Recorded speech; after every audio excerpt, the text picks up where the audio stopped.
Gasha. Muridzo ya Simplex. Makuru kutu kune vanogeza. Ndakaburuka negore rakanyarara. Ndakatumwa nemusiki wa zvose. Kune vakapfugama pamuchinjikwa, nevanodana mweya yamadzitateguru. Handina kuuya kuzoparadzanisa kwete, ndakauya kuzobatanidza nzira dzenyu. Zita rinotsauka asi musiki mumwe, mvura imwe inonaya paminda yose. Makandida, Mukandiramba, Makandida, Mukandiramba. Gasha.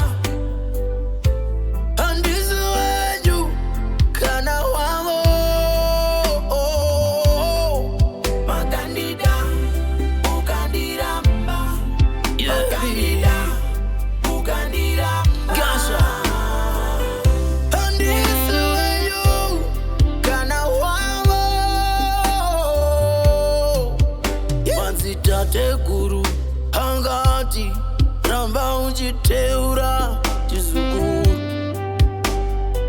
Masvikiro akati ramba uchitenda. Mashoko wacho akasiyana semutauro, asi mweya wakabva patsime rimwe.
Ndakachema muzizi nemuninga bakuru wangu,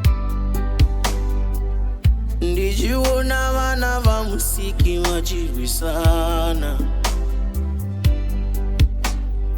Umwe achiti uyu ndewedu, umwe achiti uyu haana chokwadi. Musiki angaseka nenyasha kati oyo. Makanganwa kuti ndakasika mose, mudzi mumwe matavi ndo mazhinji aya. Mweya mumwe chete nzira murangatira were dzangu. Handisi wenyu kana wavo, ndiri izwi remweya risingafi. Kana moyo wakachena uchitsvaka chokwadi, musiki yano kuzviratidza